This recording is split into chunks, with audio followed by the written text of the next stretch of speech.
What's up, everybody, and welcome to a brand new episode of the Game in a Week show. I'm Matt, that's not Ash, and that's Dan. You alright, Matt? I'm very well. So, after us coming back as a trio for once, we then got rid of Ash. Mm-hmm. He has turned to the dark side. He's gone to Brighton for the weekend, so we probably won't see him again for a while. Well, I say for a while, it's a weekend, so he will return for all of Ash's followers, don't worry. But if you didn't like him, now's your time to get in your application. See if you can replace him. We will accept applications. The standard is not very high. No.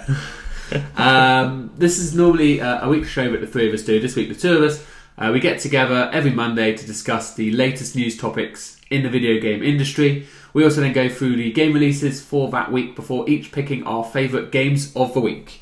If you like video game news or let's plays or opinions on things, basically anything video game related, you can find out everything we do on thegamerinitiative.com. Link to that is down below.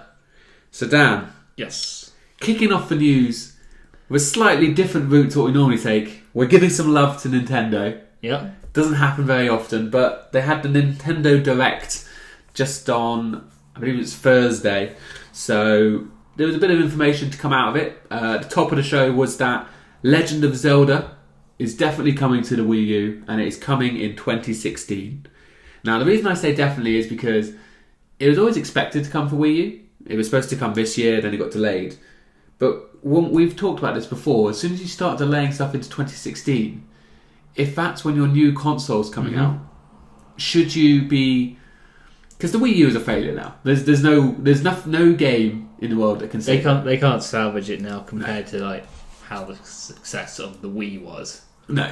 Or even how it how it's bombed in comparison. So yeah, it's great that they're releasing this game. Great for Wii U owners. Great for Nintendo fans. Obviously, Zelda, one of the cornerstones of Nintendo. But I thought it was just a bit weird. Well, not weird. That's not the right word. But I just find it peculiar that if you're going to release a new console, it's got to be. This is like almost their last chance. I think. You know, if they are not relevant again, then you've got to start to question whether or not they're going to bother anymore. Yeah. Because with the exception of the Wii U, exception of the Wii, they haven't had a meaningful console for a while. The GameCube was always the last out of that tier. I mean, everything got destroyed by PS2. So N64 is the last time, Wii aside, that they were really kind of relevant in the space. Yeah. So I personally would be taking all of my games and dumping them on the new platform. Be like, look, these are all the games you want. You know, Metroid, Zelda, Mario, all of these games. They're going to be on the NX on day one. Yeah. Well, there's nothing to say here that it's not also going to be on the NX. But because it's been in development for so long for the Wii U, yeah, that they could just be confirming and saying, we know the new one's coming, yeah, and so on. But for all of you who have a Wii U who won't be jumping onto the next one yet, here's the game that you were expecting. But it's like, we're sorry we had to kick it back. Yeah, of course. Like they're just reassuring the fans that we're expecting this game to already basically be. Yeah, and I don't. It was only kind of my thinking and probably other people's thinkings that they might put it to the NX. They've always said it's going to be the Wii U. There's never been any doubt from Nintendo's view.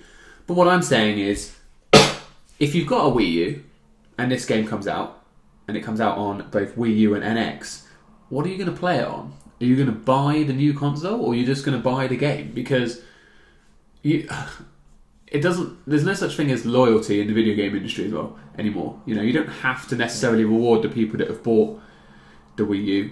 What you should be doing, in my mind, as a strong business, should be saying, you want this game? You got to buy our new hardware. Do you see what I'm saying? I know what you're saying, but it's almost like it's a hard one because at the same time, as if you piss off a whole load of people, then they're not going to go after the new console. Because there's some people who absolutely love Nintendo and love their games, and they will just follow and they will go for it. But the people who are on the fence who maybe didn't get the Wii, saw the success of it and kind of went, you know, the Wii U might be an alright idea. Yeah, got the Wii U, but didn't really love it that much at the end of the day. They're not going to care is if they're suddenly abandoned. True. I suppose so it's something. I would argue that most of the people that bought Wii U's are probably Nintendo hardcore fans anyway, so they'll buy the NX regardless of the games. Probably. But I just think for people like me who have no real connection to Nintendo. I don't feel I have to buy their consoles. For me to want to buy an NX, I want to know that there's going to be a Smash Brothers, a Mario Kart, a traditional 3D Mario platformer, a Zelda, a Metroid, all coming at least within like 6 months. I'm not going to buy it because I've seen how the Wii U has not been supported, especially by third parties, and I've seen the lack of games. If you take away the eStore with all of the classic stuff, the games designed specifically for the Wii U, I don't want to be in that position where I buy a console and then it just sits collecting dust because there's no games coming out for it. The problem is, like you said, that you want to know those are coming out within 6 months. Nintendo have never had that sort of strategy. They've very much been along the lines of maybe releasing 1 to 2 versions of that gaming sort of like franchise per generation. But what I'm saying is, they've got to do something big and different. I mean, look at how successful the PS4 and Xbox One are. You've got to do something to really shout and stand up and kind of against these guys. Look at the lineups that Xbox One and PS4 have next year. Yeah, I know. Unless Nintendo are doing something, they've got to make a shitload of noise to make people, other than the Nintendo fans, care. Yeah. And as the Wii U has proven, there's not enough just... not blind followers, that sounds harsh, but hardcore followers of Nintendo to have a successful console anymore. But anyway, we could sit here and talk about Nintendo's future forever, but we'll move on to some other direct news where there was this one I'm sure a lot of you will enjoy. Pokemon Red, Blue and Yellow, the famous games from the Game Boy era, are now coming back to the 3DS in February. So all of those fans of those games, they will be coming to the eStore, available to play on your 3DS in the next couple of months. Just very quickly on this, because I haven't read too much about the Nintendo news overall. Is this the exact original versions that are just being ported over, or are they given like the upscaling remake to make them look like the more modern games that have come out? It's the same games. That they've basically released a statement, I don't have it so I'm paraphrasing, but saying they want to stay true to the original games. Okay. But bringing them back for their fans and for new audiences. So I would imagine, there's no, if there was a broken bug in Pokemon Red, it's not to say that bug or that exploit will still exist in the new one. But it's not a full remaster or by any stretch. If anything, it's going to be, maybe like a definitive edition. It might look slightly sharper in places, but it's not a brand new from the ground up rebuild of the game. Okay, that's fair enough. So I'm very excited for that. I don't have a 3DS, but my girlfriend does, so I'll be. So you now have a 3DS. So I will now be definitely playing those games. I dread to think how many hundreds of hours I logged between those 3 games, even though effectively they were like the same game. Yeah. But I did own and play all 3 because Pokemon Yellow, you may or may not remember. You used to be able to put in the back of your N64 controller through like an adapter thing, and that you could use Pokemon in your Pokemon Yellow on a game called Pokemon Stadium for the N64. That was the big thing about Yellow, because Yellow came out after Red and Blue, and that was the big thing about it. It's like, buy this, bring your Pokemon over to the new generation and stuff. It was so cool. Star Fox Zero, another one of Nintendo's games that got delayed out of 2015, is now coming April 22nd. So still a fair way out on that one, just over 5 months. I have no interest in this game. I know you're a big fan of it on the 64, but that's obviously a long time ago. A long time ago, and this looks like the same game sort of thing. It doesn't look. Yeah. It doesn't look like they've really, hugely innovated. It's the same kind of core idea. The graphics don't look. I know graphics aren't everything, but it doesn't look like new gen visuals. No, but it didn't look terrible at the same time. But no. It's the same with a lot of Nintendo games of like, they have their style, they have their concept, and it's pretty much going to always look the same. They're not going to overly dramatically change what they're doing. Yeah. And then just one final thing on Nintendo before we move over is there was a rumour earlier in the week, this wasn't part of a direct before people get excited, but there was a rumour that this was from a PEGI kind of certificate board rating, so you would kind of imagine it's a bit stronger than a rumour. Normally if a game goes to classification, it probably means it is going to exist. Minecraft is coming to the Wii U, which I would say is a big deal, but so many people already own Minecraft. It's available on every platform. People aren't going to buy a Wii U to play Minecraft. No. It's great for the fans that have a Wii U and like spending time on their Wii U. And I would like to hope and think that maybe the touchpad controller could be a good, innovative way to play the game. But, we've got it on touchscreens already. Obviously, you've got the mobile version and stuff. But if it's the core game, but with some touch interface, that would be pretty cool. I would admit. But then, like you said, the install base is already so massive. Everyone who wants to play it probably already is. See, that's what I think. But then when you look at MPDs and stuff, it nearly always charts in the top 10. So more and more people are always buying it. It's weird. Anyway, that's enough on the Nintendo front now. So pretty good kind of return. That was their first Direct since the passing of Iwata. So it's good to see that they're bringing those back for the fans. I know they do really enjoy those events. It's kind of like a mini conference every couple of months. So that was good. Moving over to the PS4 and the Xbox One side, EA has confirmed that UFC 2 will be coming in the spring of 2016. As I said, new gen only, so if you're a big fan of the Ultimate Fighting, you might have to jump onto the new consoles. I don't know if you played the first one at all. I saw it, and I remember reading it was really hard. I've seen some Let's Play stuff in it, and it never struck me as being that good of a game, personally. I think it's definitely evolved from their Fight Night series, because the one thing I remember is that it looked gorgeous, and that was like one of the things about like the facial animation stuff from Fight Night was always like that was like their pinnacle of their visuals, and so I think this is obviously their new fighting series. From what I remember is that it wasn't overly UFC is a very tactical sport. You don't see it is sport. You don't really kind of. People that don't understand sport wouldn't know that. But I think by it trying to be a replication of the sport, they made the game not overly kind of approachable or accessible to a casual player. Yeah, like what I saw from it just the fights never seemed to flow that well. Yeah. As in, like, you'd end up with a lot of periods of someone on the mat kind of thing, not being able to do too much, and sort of like stagnated at points rather than felt that organic sort of like movement that you'd expect. So one thing they're trying to do to address this, because obviously if Dan's thinking it, I'm sure he's probably either read it or kind of understood it from somewhere and not just making it up. They have said that they are introducing a revamped and improved grapple system, or grapple assist system. So in theory it should be easier to make it easier for you to kind of enter into like wrestling and combat. Yeah. Kind of. Because I do remember there was obviously you picked your fight style, like, whether you were like a wrestler or a boxer or kind of MMA and stuff or whatever. So that's going to be there. They're going to have 2 new modes as well. They're bringing in Ultimate Team, which is obviously in every EA. Yes, and I do realise that it's weird to have an Ultimate Team in a single player game. But what I read was that you can have up to 5 fighters. And basically, the items you get, rather than being individual players, are more like things to make your character better. Right. So, like, rather than you going, oh yeah, I got an inform Ronaldo or something. Yeah. You get like a grapple plus 10 or something. You can build up your. Okay.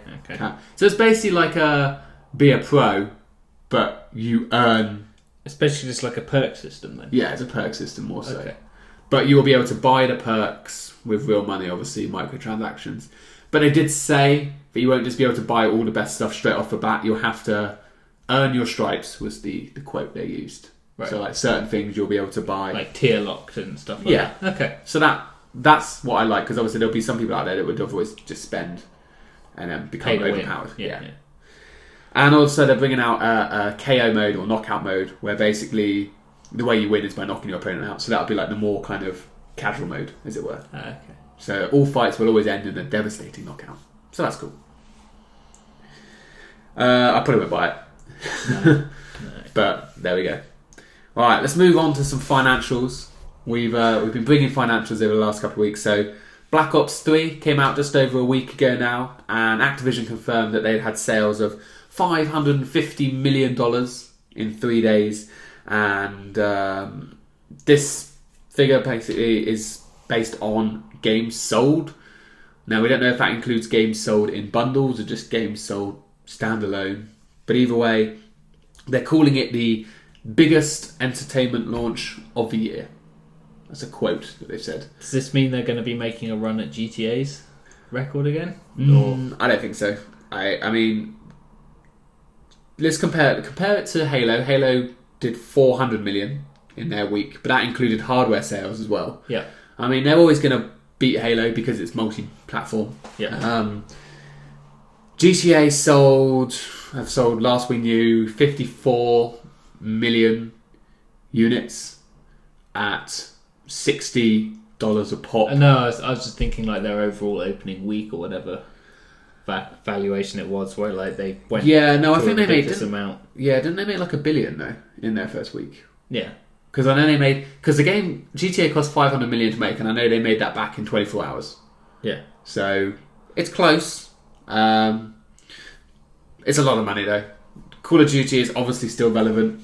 Anyone that was thinking that maybe it will start waning, or the fact that we had Halo and we've got Battlefront and we've got Rainbow Six, that maybe not as many people would buy Call of Duty. No. They were wrong. It's still a very much a cash train, or money train, as it were. I think it's going to be until there's some other multiplayer shooter game that comes out that really rivals it. Yeah, Battlefront might be it. We'll find out in next week, I suppose. Well, we might not have the financials because it only comes out next week, but it's possible they might release 24 hours because people do love Star Wars. Oh, it's going to be huge. But as big as Black Ops 3's sales were, their record only lasted a week. Hey. Because Fallout 4 came out this week on Tuesday, and Bethesda have already shipped 12 million copies on the first day, which would equal $750 million. So take that, Activision. You just got owned by Bethesda. Now, we should clarify that these are only sold to retailers. They're not sold through copies. Yeah. So it might not have actually been 12 million that sold, but there's been indications that Bethesda are already having to ship more copies to keep up with demand. So you can probably reasonably assume that a lot of those 12 million have gone. Yeah. They're breaking all sorts of records at stores and digitally. And it also broke GTA 5's record on Steam as the most concurrent game, or concurrently played game, at one time. I don't have the figures in front of me, but I think GTA had something like 400,000 playing at once. Yeah. And then Fallout 4 got to like 550,000. I'll see if I can find it. Just to clarify, this doesn't include Valve's own games, because Dota 2 and Counter-Strike have like millions playing. But it's the biggest kind of... If we don't count those two weird esport phenomenons, then yeah, it's not on there, by the way. Oh, right. I could have sworn I'd read it somewhere. Yeah, it only came out on Friday, so I haven't read about it. Okay. Never mind. So yeah, Fallout 4. I mean, I've played a bit. You can see our Let's Play that we did on Friday, Ash and I, just kind of exploring the wasteland for a little bit. It's a good game. I've only played a few hours so far.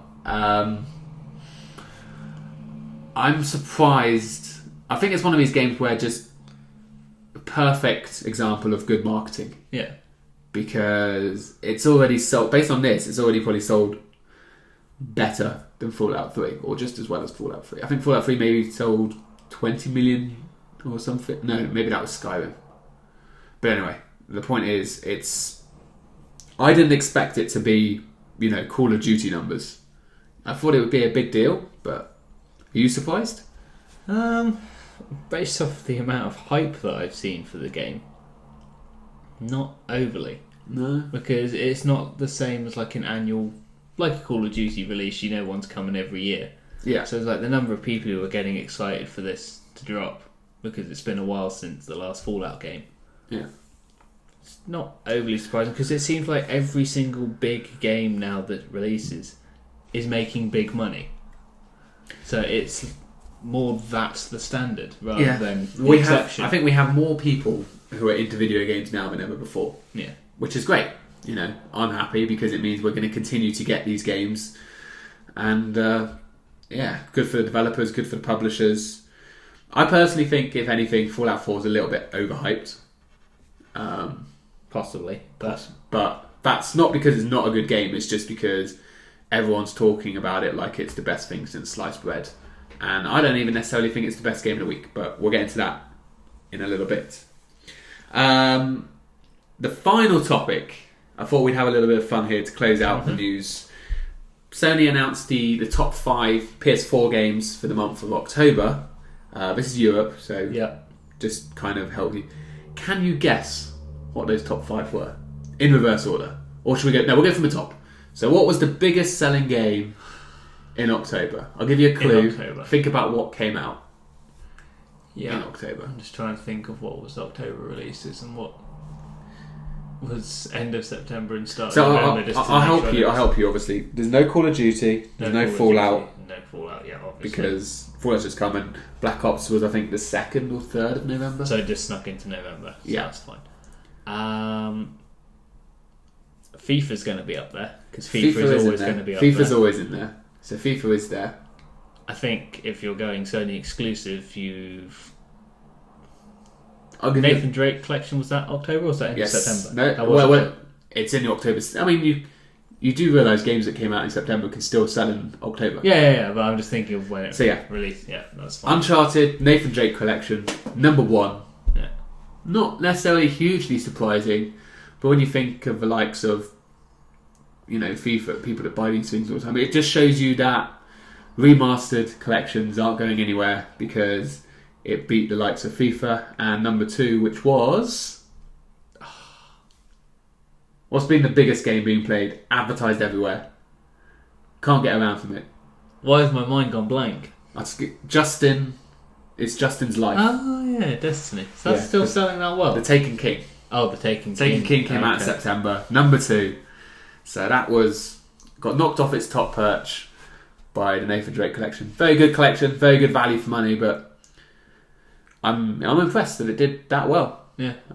Because obviously, Naughty Dog did say 80% of PS4 owners haven't played it, so maybe that proves it. So yeah, that's the top 3. FIFA coming in at number 3. Number 4 was the surprise. So I don't know if you'll get this unless you kind of maybe read about it at all. I think I've read about this one because it's like just continuing to do well. People still love it. It was actually free at one point. Yeah. So the fact that the sales are still ridiculously high makes it even better. It's Rocket League, isn't it? Yeah, Rocket League came in at number 4. So that's the big surprise. And the big surprise that it's 4 is because number 5 was actually a new release that came out of it. Dan's favourite game.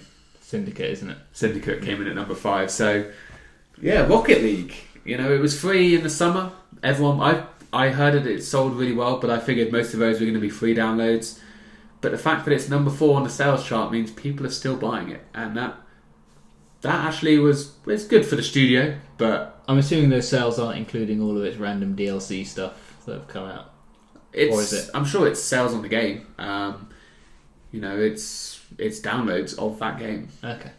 The only thing I can think of, I don't know how it works, but hypothetically, if someone bought it when it was PlayStation Plus, but have only just got their PlayStation in October, and then downloaded it for the first time, whether or not that would count as a sale for October. I don't think it would, because the sale is the date you buy it on the store. The transaction, that's when you get the thank you for your purchase email. So Rocket League doing very, very well, being the likes of Assassin's Creed. Although Assassin's Creed probably is suffering a little bit from its Unity hangover. People are a bit more cautious about it. They wanted to wait, and it was right at the end of October, so it had obviously less time to sell. Rocket League, just very quickly, for you Xbox One owners out there, there is rumours that it might be coming to that platform, so fear not, you will get to play the world's most addictive game at some point. I wouldn't be surprised to see it make it over at some point. It's already on PC. Yeah, the only thing I can think of as why it might not be there is maybe they had some sort of deal with Sony at some point. Maybe. So there'll be like an exclusive maybe for 6 months or something. Yeah. So that's it on the news. Let's move into the games. The big release this week, we've already touched on it, Fallout 4. Mm-hmm. Not going to talk a huge amount into it. You can go and see our Let's Play, as I said, that's already on the channel to see to see what it looks like, just kind of see what it's all about. And Ash has played way more than I have. He's, I think, 20 to 30 hours in compared to my 5. And this was on Thursday that he was 20. So 3 days, and he has a job, and he's still... And he's gone away. Well, he's gone away now, yeah. But in 3 days, he'd racked up nearly 30 hours of game. I don't believe him. He must have pulled a sickie or something. There's no way he was working if he's doing that much. But yeah, it is special in its own right. If you want a game where you can just explore a world and just kind of go kind of collecting and discovering, then it is a good game. But some people like to have a little bit more structure to their games, and it can be a bit intimidating especially if you haven't played a Fallout game before. I'm already intimidated by the idea of having to build like my own settlement and stuff. I don't know how I'm gonna. I know you haven't got it yet. Watched some Let's Play stuff from it just so that I could have a better idea for coming on here. And I'm looking at it, and I think if I get that game, I'm going to end up going Black Flag on it. And like at some point, I'm just going to get overwhelmed with the expanse of where it is, what I could do, what I have to do, what I need to upgrade to be able to do that. And I think, I'm worried that that's what would happen if I get that game.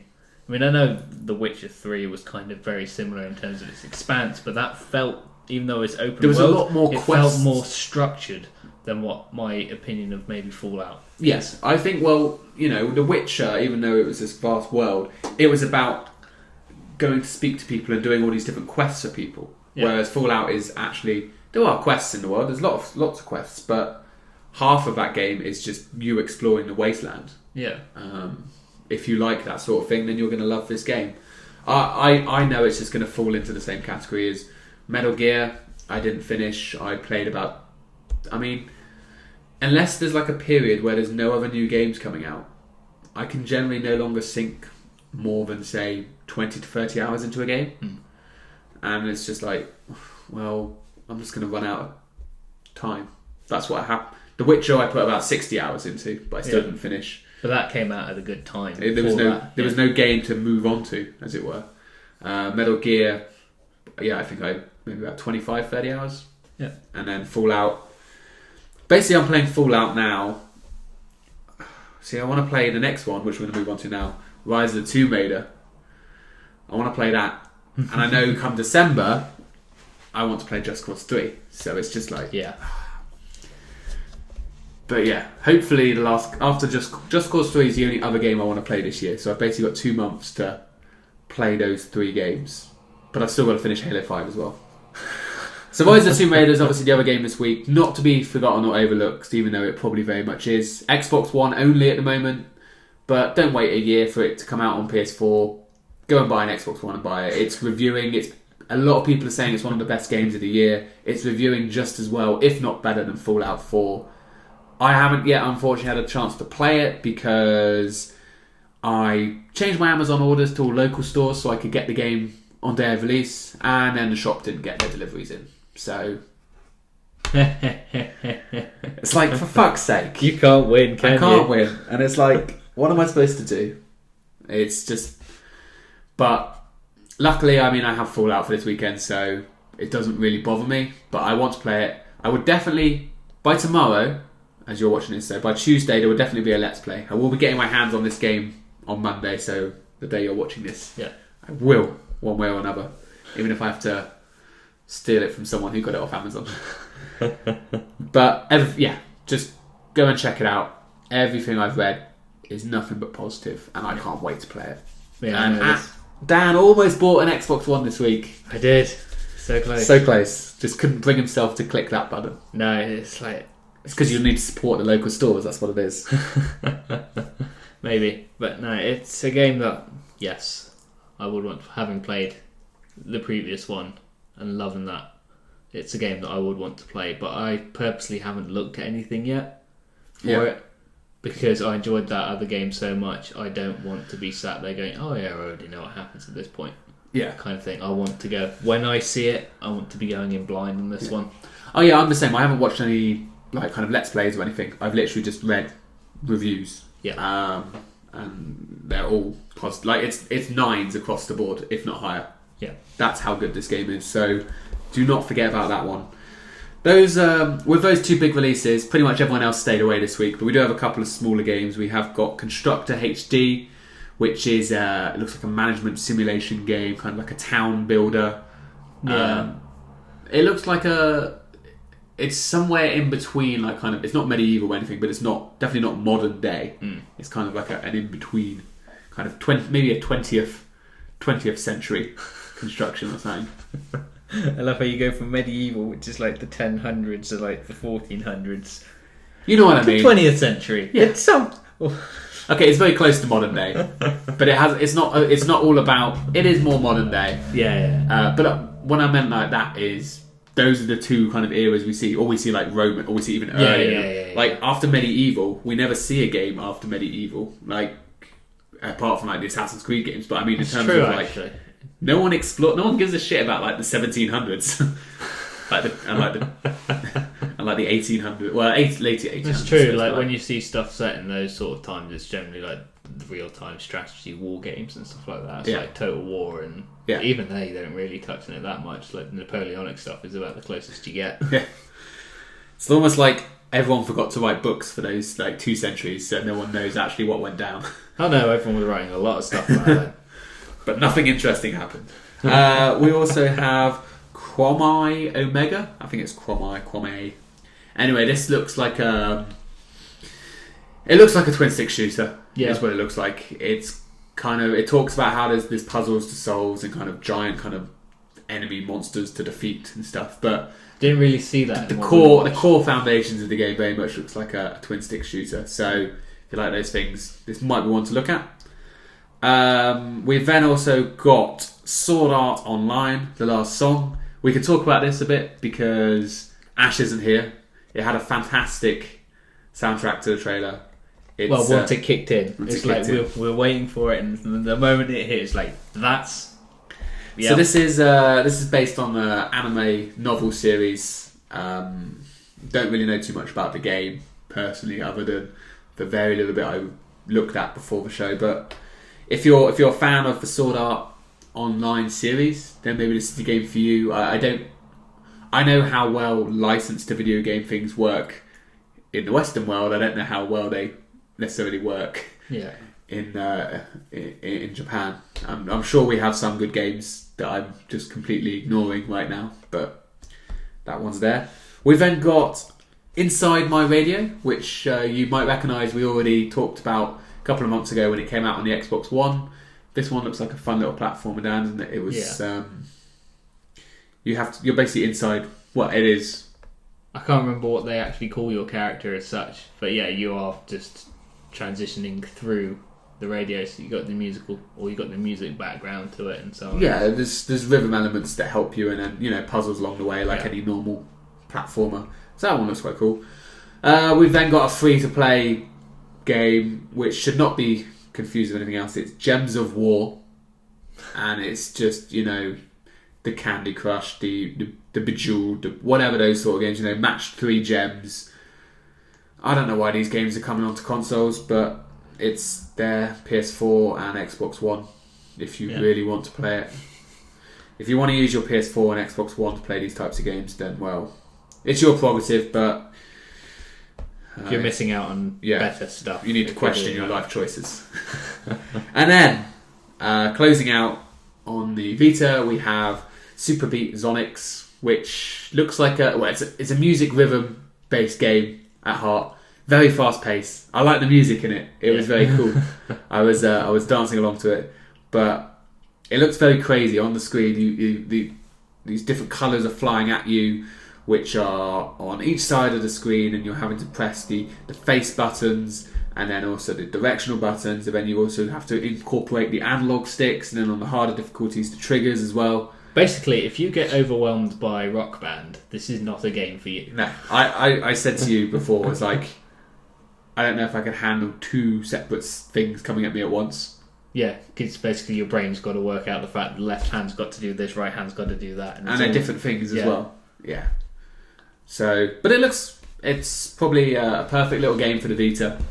Yeah, look fine, and it looks fun if you like those types of games.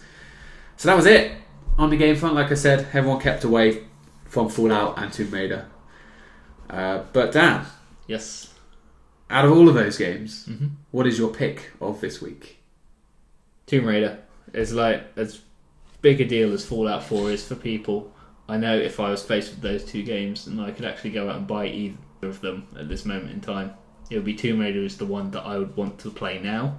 Yeah. Whereas I've always said Fallout 4 is the kind of one that I'm happy to leave for a bit and then maybe go to it at some point if I've found myself in a bit of a lull and I don't have anything else. If you know you have a month with nothing coming out, you know you're going to have plenty of spare time. Yeah. Then it's a good game to play. Yeah, because at the moment, personally, with coming towards the end of Syndicate right now, I am actually feeling open world fatigue.